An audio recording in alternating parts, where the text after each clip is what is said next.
לרועי תומר, מנכ"ל חברת מי גרדן, מה שלומך הבוקר? בוקר טוב, מצוין. אז היום אנחנו נדבר על, אתה תיתן לנו את הטיפים איך באמת לתכנן את הגינה שלנו, שלבים מוקדמים יותר בשביל שנחסוך מים, נחסוך עלויות. אז קודם כל חשוב מאוד כשאנחנו באים לתכנן גינה, כבר השלבים המוקדמים של תכנון הגינה, להתייעץ עם מתכנן ומעצב נוף. זה יכול לעזור לנו ולחסוך לנו המון כסף כבר בשלבים הראשונים.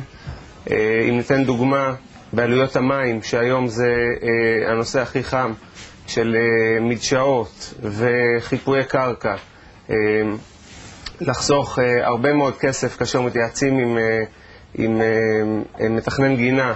אפשר לחפות שטחים מאוד גדולים בחיפוי, אפשר לתכנן כמו שצריך משטחים מאוד גדולים של דקים וריצופים, אפשר לשלב צמחייה שהיא חסכונית במים. מאוד חשוב השלב הראשוני של התכנון, כמו שאמרתי,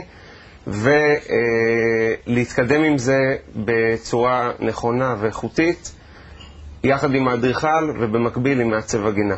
אז אתה ממליץ בעצם תמיד להתייעץ עם אדריכל או באמת מעצב של גינות? במקביל גם עם האדריכל, כדי ליצור דינמיקה בין הבית לגינה, מאוד חשוב להתייעץ עם מעצב הגנים. לוודא שהוא גם יודע את המידות הנכונות. לוודא שהוא רכש השכלה ושיש לו ידע בתחום.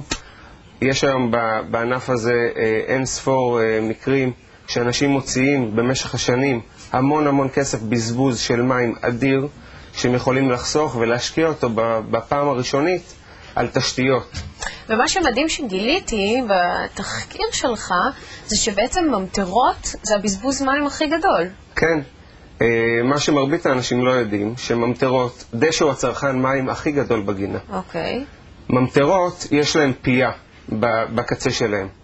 ברוב המקרים, מה שעושים כשמתקינים את הגינה, בא הגנן, מתקין את הגינה, בלי להתייחס למידות שצריך הדשא מבחינת הפייה עצמה.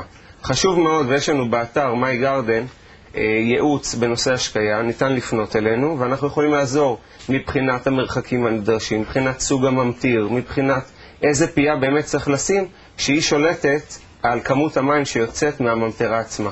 מעולה.